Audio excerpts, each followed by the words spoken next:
By all metrics, Best Life Thrift is your everyday average TikTok user. For years, they regularly film videos venting about their mental health struggles, advocating for social justice, and playing around with the different filters and popular sounds that would come and go on the platform. They'd also use their account to document their weight loss efforts, and also to review the different products they bought through TikTok shop. It's just very mundane, run-of-the-mill TikTok content. So why am I talking about it? You see, in 2024, Christine, the woman behind the account, would start to vent about her financial issues on her TikTok. She started asking for users to send her money on Cash App, and you can also find evidence of her attempting to set up various online money-making enterprises in this time frame, as well as multiple clips of her mentioning that she's in danger of losing her house. Her online presence would abruptly end in the summer of that year, going from posting more than 50 videos a month to none at all by the end of September. This is her last update. I know I haven't been here very often in the last few weeks or months. My life is completely blown up. I will be homeless tomorrow and living in a shelter because I couldn't save my house. So I just wanted to say once I get to the point where I have my feet back under me again, I will be back on a regular basis. When watching something like this on a channel like mine, you're likely going to have some assumptions about what happened to Christine. Maybe she fell victim to some horrible crime in the real world. Maybe she herself decided to take drastic and fatal action. But neither of those are the case. The reality here is far stranger than anything you can imagine. Christine Chapman would eventually be sentenced to a decade behind bars. Why, you might ask? Well, for personally helping to raise tens of millions of dollars to help fund the North Korean military's ballistic weapons program. I'm not joking. The person who was posting TikToks asking for advice on how to adult and making stan content about her favorite K-pop idols was in reality a key player in securing foreign money to help fund the DPRK's military-industrial complex. In 2020, she had gotten a job offer through LinkedIn from a small software company. She made it through the interview process and was hired to help design websites and perform various administrative IT tasks. The web design aspect of her job would slowly vanish in the months that followed, and the IT work would become the sole focus of her position. The company would eventually start sending laptops to her house, instructing her to power them on, connect them to the internet, and install remote access software and other programs onto them.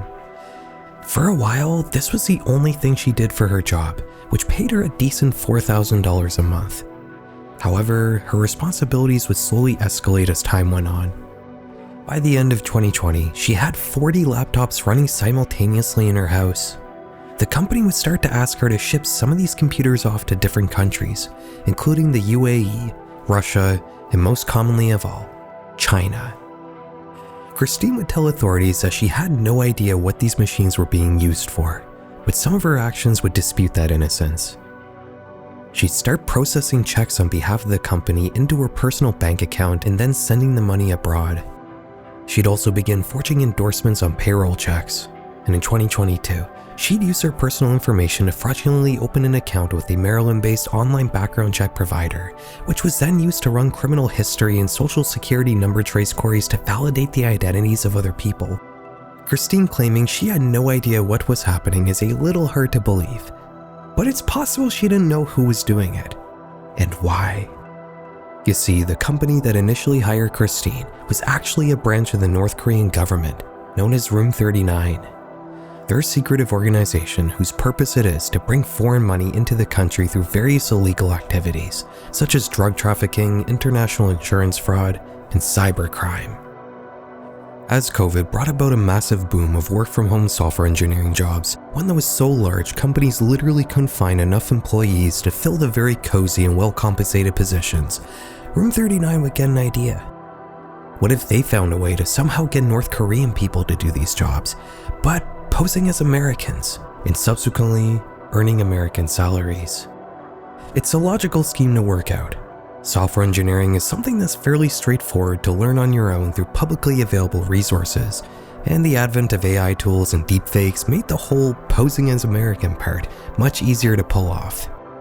They would need somebody in the US to act as a liaison, however. It's one thing to get hired for a remote job, but the company's gonna want to send you a laptop to work from, and they'll likely also want to run some background checks. That's where Christine came in. The laptops she had at her house weren't coming from North Korea. They were coming from all the companies that had unknowingly hired North Korean workers. Her job was to get these machines in a state where they could be remotely accessed in the DPRK. She would also help to falsely verify the hundreds of stolen American identities Room 39 had been using to apply to these jobs in the first place. Once an application would get to the interview stage, a video call would be scheduled and the interview would begin just like any other. While some of these workers would use deepfake technology to change their face, many wouldn't, simply appearing as they actually are.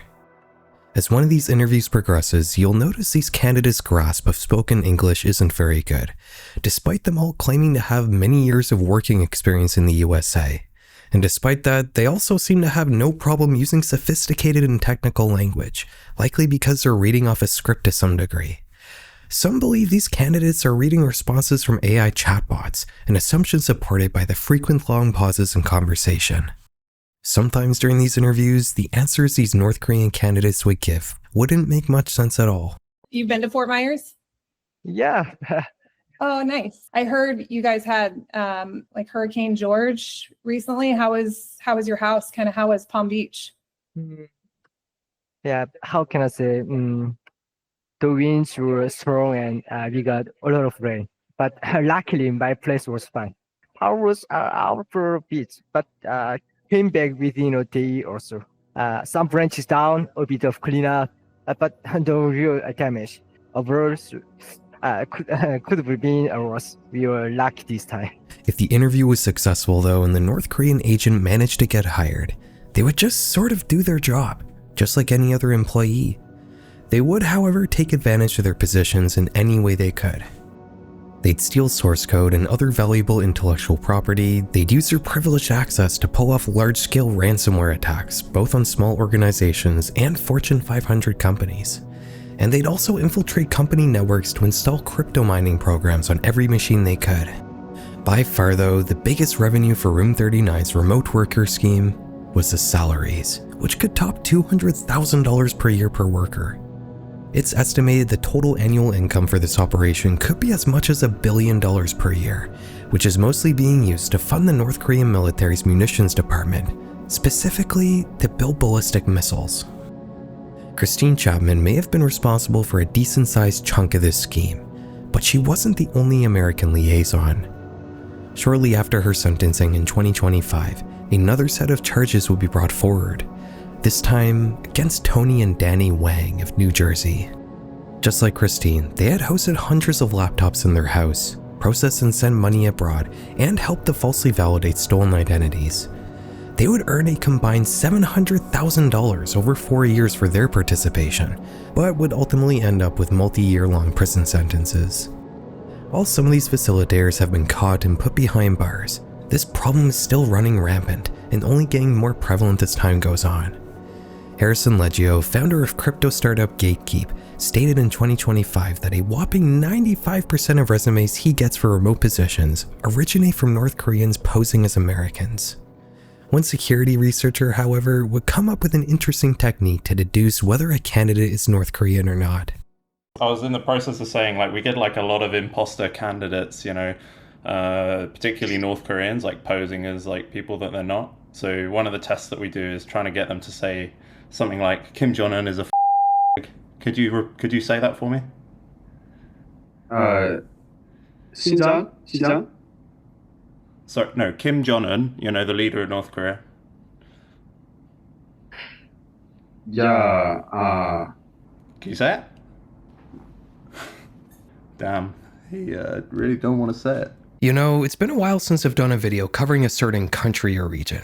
There's a couple reasons for that.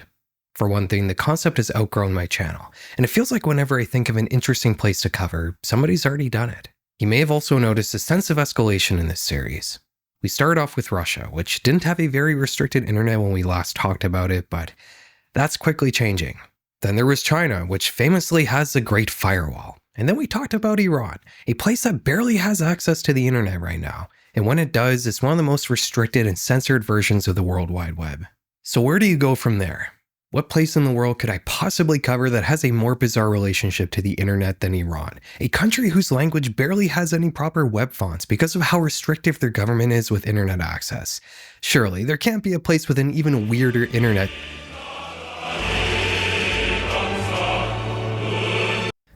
No, come on, how could I possibly do North Korea? I mean, they don't even have internet. Right? The DPRK does have access to the internet, and the things they do with that access are incredibly strange, like you saw in the intro of this video. It all essentially amounts to the different escapades the government conjures up, some of which are brazenly criminal, some of which are just kind of bizarre. But before we get to another one of those, we should talk about North Korea's internal internet, the one its everyday citizens use. They may not be as ubiquitous as in other countries, but people in the DPRK do have smartphones and tablets.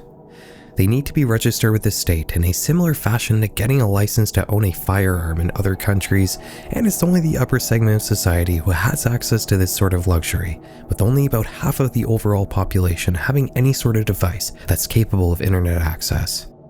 If you are a North Korean who manages to get their hands on a state-approved tablet or smartphone, and you happen to live in a region that has network access, then you'll be able to browse the internal North Korean internet. Kwangmyong.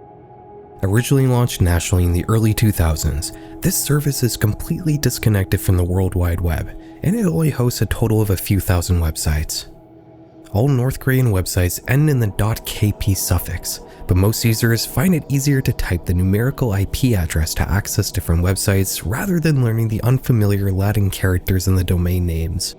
The sites you can find on Kwangmyong are all more or less run by the government in some way.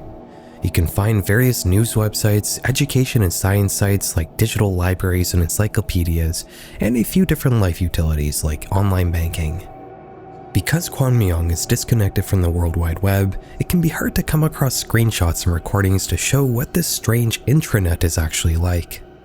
You more or less have to rely on snippets from North Korean television broadcasts that occasionally show it off. With that being said though, a small selection of these Kwangmyong sites are actually mirrored to the live global internet. Like Air Koryo, possibly the strangest airline website you'll ever see. You can use this portal to book flights on North Korea's national airline, but you only really have 4 airports to choose from: Shenyang and Beijing in China, Vladivostok in Russia, and of course Pyongyang, the capital of the DPRK. The site looks like it's about 20 years old, and there's this odd little emergency call graphic in the bottom right corner which contains what I assume are some phone numbers. I'm not really sure what that's about. Above that, there's a link to an online booking guide, which just leads to a blank page. In fact, almost every link on this site leads to a blank page of some sort. It's all very weird. If you do choose dates for your return flight and you attempt to book it, the site will just show you another blank screen, no matter which options you choose. There's also Tourism DPRK, a site that's meant to promote North Korean tourism. This one definitely has some quirks. I can't actually select any text or right-click anywhere for some reason. It's worth noting that there are also videos on this site, and they're all played through the browser's native video player instead of relying on a third-party library, something that neatly fits with North Korea's state policy of juche, which mandates total self-reliance as a country. Can't say the same about the JavaScript libraries they're using though. I do get the sense that this is somewhat aimed towards Russian people, as there's a ton of videos here that show Russian tourists having a wonderful time doing different touristy activities in North Korea. Voice of Korea is another site you can access.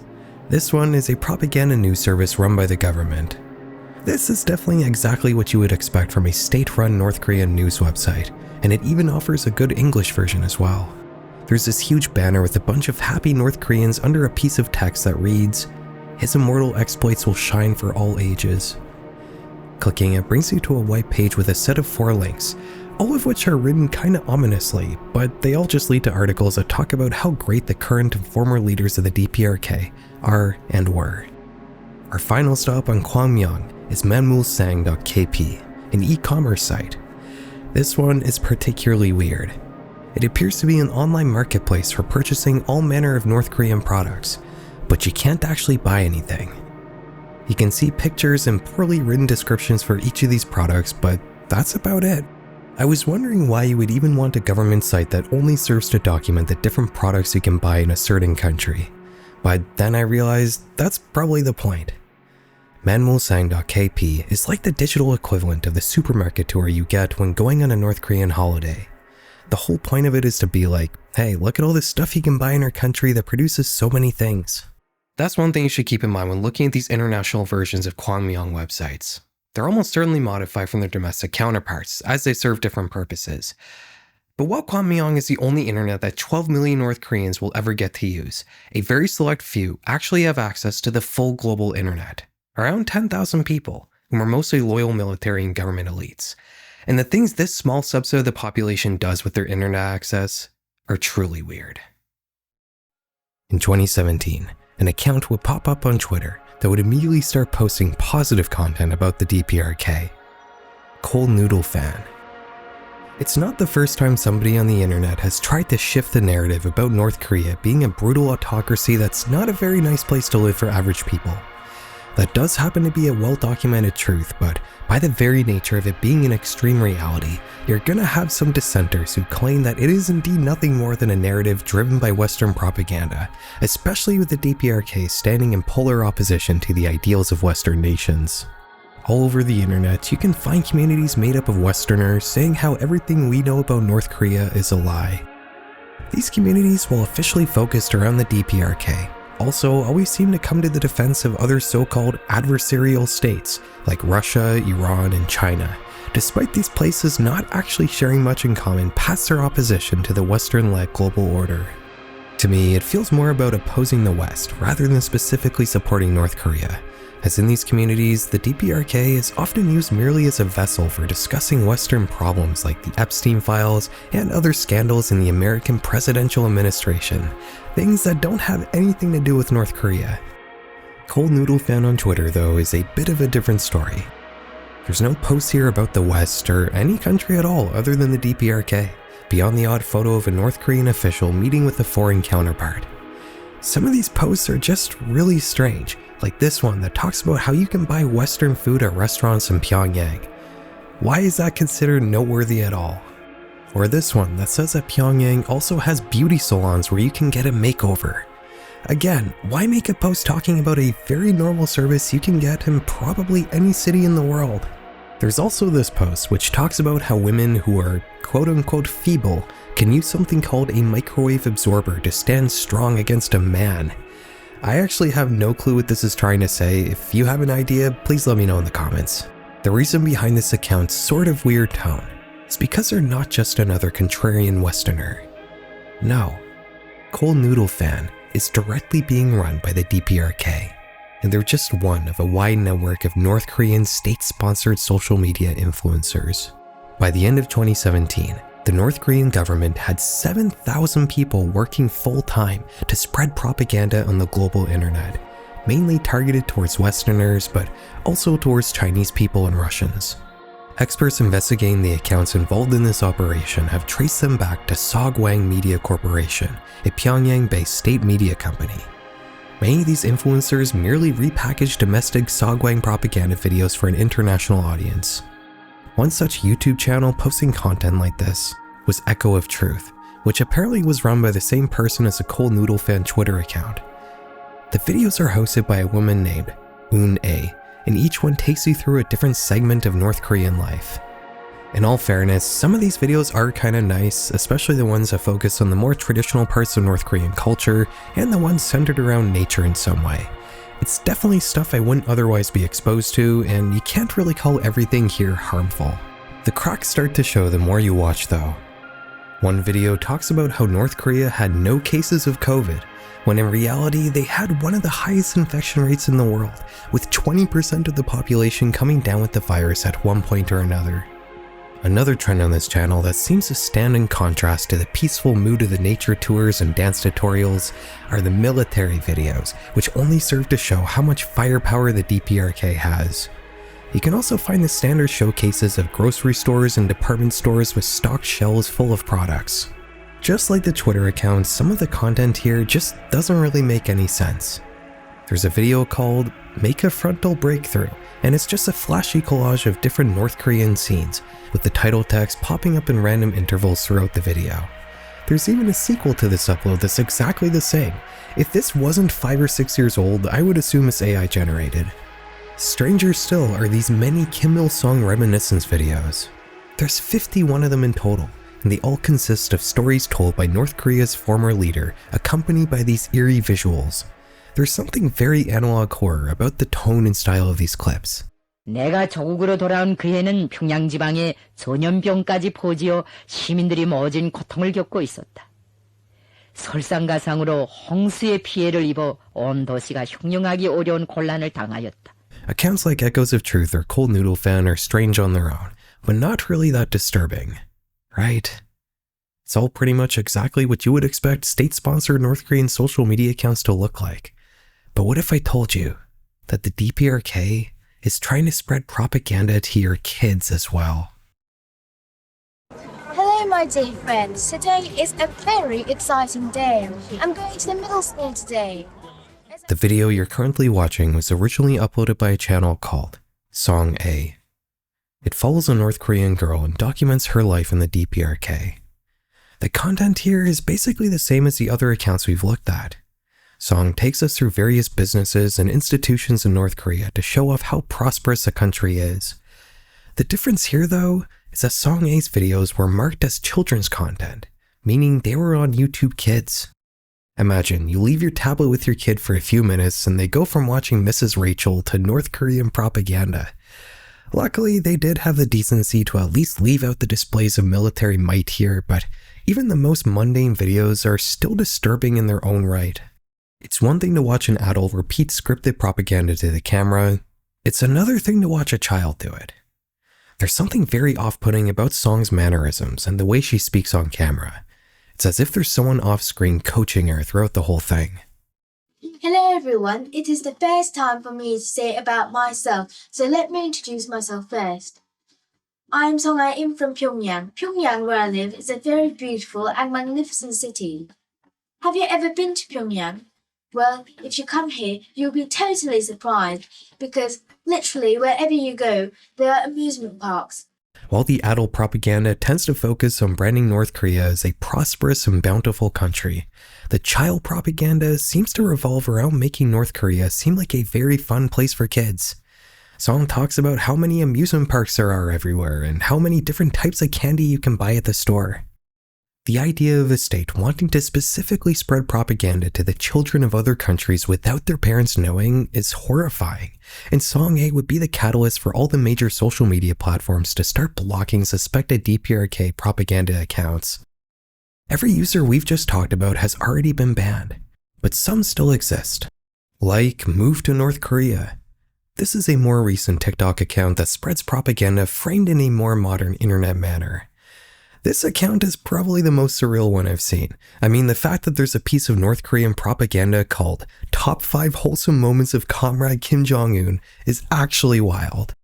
All of these accounts serve the same purpose, to manipulate the image Westerners have of North Korea. In fact, anytime the DPRK interacts with regular people from the outside world, it's either because they're threatening to blow us all up, or they're trying to show us how many products they have in their grocery stores, and how many different kinds of food you can get in their restaurants. From the online content the country puts in front of you to the strictly controlled nature of their tourism industry, the only aspects of North Korea we ever get to see are the things the government wants us to see. But then a defector will make it out of the country and they'll tell us horror stories about how bad the reality is for normal North Korean people. This dynamic creates a shroud of mystery that envelops all of the DPRK, and it's the reason why North Korean travel vlogs always get so many views. Outsiders are insanely curious to see any glimpse they can of the real DPRK, because it's something we've never actually seen before. Or have we? Every travel vlogger or documentary crew that makes it to North Korea all attempt to do the same thing.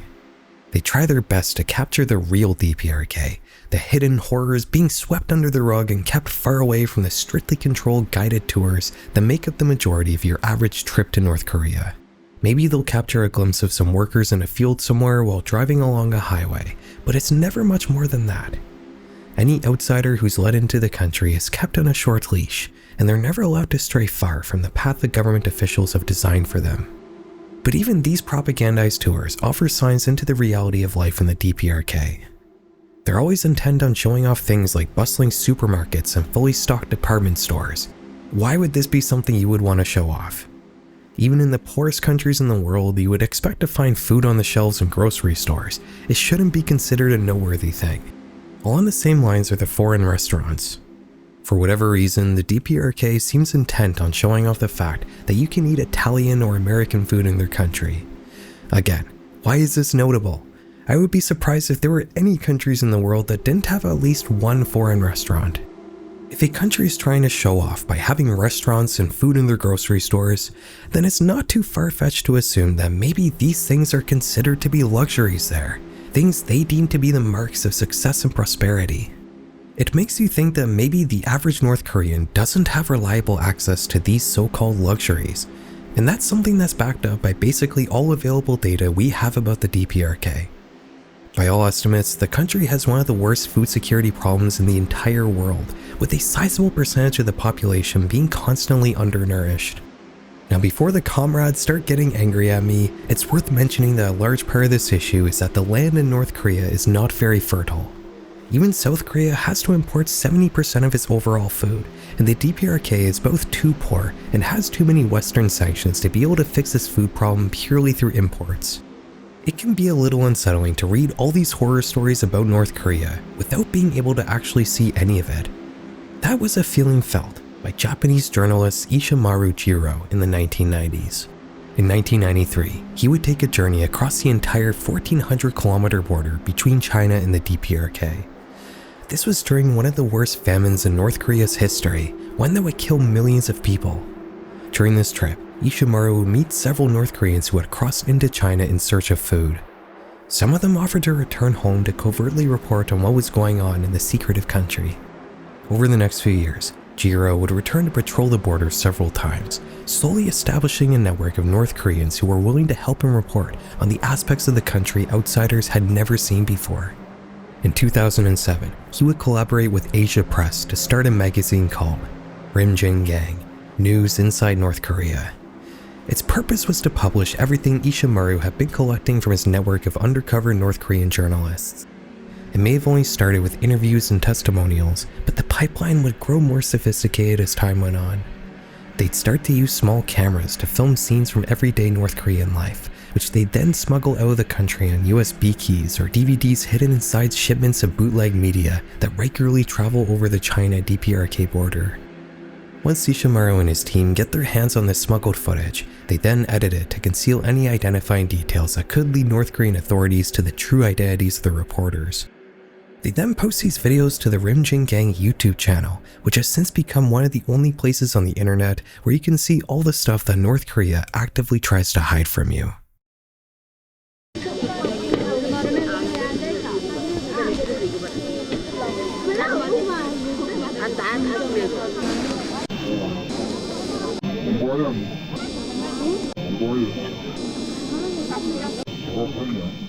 In this video, you can see children operating stalls in some improvised back alley market. It's a scene you might expect to see in sub-Saharan Africa, not a country in East Asia. This was filmed in 1998, but disturbingly, the video then cuts to 2013, a full 15 years later. But nothing appears to have changed. Unkempt children are still selling food on the dirt streets of this same market.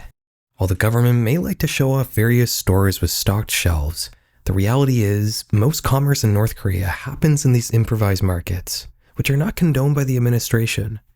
This upload shows one of these bazaars in Pyongyang getting cleared out by authorities.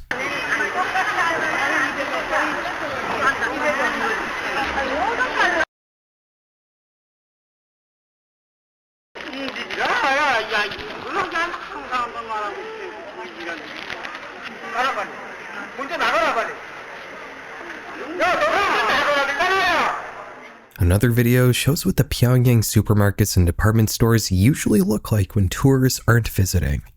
Long lines of residents can be seen snaking out the door. All of them are hoping to get their hands on what little stock the store may have today.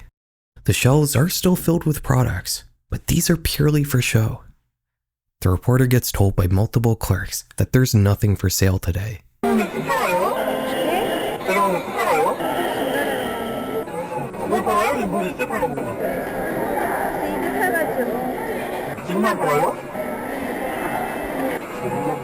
This upload documents the unpaid labor regular North Koreans are forced to do on a regular basis.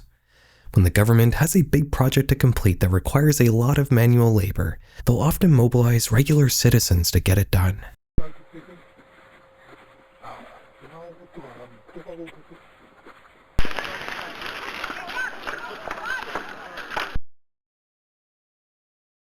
Sometimes these work sites can be very dangerous. This recent video captured in 2025 shows way too many people working on top of a half-built apartment complex, which itself appears to be very poorly made. Rimjin Gang brought in an expert to analyze the footage who estimated the total lifespan of this building to be around 10 to 15 years, and that the whole operation resembles how Japan constructed buildings 100 years ago. The content on this channel has slowed down significantly over the years, which is due to North Korea further cracking down on their borders a few years ago. But they still do manage to uncover some interesting things, like this view of the city of Haesan, right by the Chinese border. While it's still a far cry from the glistening skyscraper-laden streets of Pyongyang the administration loves to show off, the people here appear to be well-fed and well-dressed. The start of this video is oddly optimistic, but there's unfortunately a depressing explanation for these positive changes. You see, China installed an observation deck that loops high above the streets of Haesan, making the city into a sort of human zoo for Chinese tourists. Rimjin Gang informants living in the region talk about how authorities are cracking down on personal appearance to the point of punishing people for even wearing shorts outside. They've also supposedly been specifically selecting healthy-looking soldiers to station near the deck and giving them better rations than other soldiers get. I know some people will be upset if I don't show something positive from Rimjin Gang, so I'll lead out this topic with the following clip, which was filmed only a few months ago. It shows people working to construct an embankment, and for once, we can actually see workers getting a very healthy serving of food. As interesting as Rimjin Gang is, it's not really something that's part of the North Korean internet. We strayed away a little from the theme of the video, so how about now? We talk about possibly the most destructive and wide-reaching thing North Korea has ever done with their internet access. On May 12, 2017, people using Windows 7 computers would experience the same weird glitch. The files on their desktop would change, and then the wallpaper would too. Finally, the following screen would pop up. It's a dashboard informing the user that all their files have been encrypted, and that if they don't send $300 of Bitcoin to a specific address within 6 days, their data will be permanently deleted. After 3 days, the ransom will be doubled. We've spoken about ransomware before on this channel, but this attack was different. For one thing, the people who were unfortunate enough to get infected with this virus didn't actually do anything themselves to warrant it. They didn't open a sketchy file they downloaded from the internet. It's as if this malware just manifested itself onto the computers it reached. The other difference is the scale. This wasn't some targeted attack on a specific organization or an opportunistic ambush on a few gullible internet users. This was major. On May 12th alone, 250,000 computers across 150 countries would be infected with WannaCry. The results were immediately devastating. The NHS, the UK's National Health Service, would be brought to a halt as 70,000 of their devices were completely locked up, including critical medical equipment like MRI machines and blood storage refrigerators. Doctors couldn't access patient records, and some hospitals were brought to a complete standstill, leading to over 19,000 appointments and medical procedures being cancelled. In the hours following WannaCry's debut on the internet on May 12th, the NSA and other such national security agencies are scrambling to figure out how to stop this rapidly spreading virus that's bringing the digital world to a standstill. It becomes a top headline of pretty much every news broadcast, one of which is being watched by Marcus Hutchins around 1 p.m. that day. He's a 22-year-old security researcher in Devon, England, working for the California-based cybersecurity firm Cryptos Logic. He gets his hand on a sample of the virus and starts poking through it, and he finds something interesting. A domain name featuring a nonsense string of characters. He boots up his web browser and tries to load the site, but it doesn't exist. He notes that the virus attempts to ping this domain name before it starts encrypting files. He then loads up a domain registrar and registers the website for $10. He didn't know it at the time, but Marcus had just found a hidden kill switch. As soon as this new website went online, WannaCry would stop spreading to new computers. The spread may have been stopped, but the damage that had already been inflicted hadn't been undone. Several critical infrastructure organizations and entire segments of industrial production, such as car manufacturing, have been brought to a standstill as a result of WannaCry, with an estimated $8 billion being lost from the global economy. In the months that followed, security researchers would perform a detailed autopsy on the malware, uncovering several disturbing things. The main component of WannaCry was an exploit called Eternal Blue. This tool takes advantage of a flaw in how Windows 7 deals with the SMB protocol, which is a way to access files on a network drive. If you've ever set up a media computer in your house, there's a decent chance you're connecting to it through SMB. Eternal Blue exploits a legacy version of SMB that had been supported on Windows since the 90s, sending a specially crafted network packet that would execute arbitrary code on a vulnerable machine. This attack vector makes Eternal Blue incredibly powerful. You can get full control of a computer simply by connecting to it through SMB. This is how WannaCry spread so quickly. It was all automatic. Once a computer was infected, it would scan for other vulnerable computers and then upload itself onto those machines. That's not the disturbing part though. The unsettling thing about WannaCry was that Eternal Blue had been an exploit developed by the American government. In 2011, the NSA's Equation Group, a unit made up of cyber offensive operatives, would discover the SMB vulnerability in Windows. Normally, when such a critical vulnerability is found, the standard practice is to file a CVE and inform the affected organization so they can patch it quickly. The NSA didn't do this. Instead, they weaponized the vulnerability and developed Eternal Blue, and then kept it secret for 5 years. What they were intending to do with it, I'm not sure, and I'm not sure I want to know, but in any event, a Russian hacker group known as the Shadow Brokers would manage to hack their way into the NSA and get their hands on the exploit, which was then sold off to whomever was willing to pay the right price in 2016. One organization that then got the exploit was none other than the Lazarus Group. This is North Korea's elite cybercrime unit. They've been responsible for several other high-profile attacks over the years, like 2014's Sony Pictures hack, which was a retaliation over the release of the movie The Interview, which makes fun of the North Korean regime. They'd also managed to steal $100 million by hacking the Bank of Bangladesh in 2016. But WannaCry was looking to be their biggest scheme of all, at least until Marcus Hutchins got involved. You see, before it starts locking up files, WannaCry first tries to ping this nonsense website.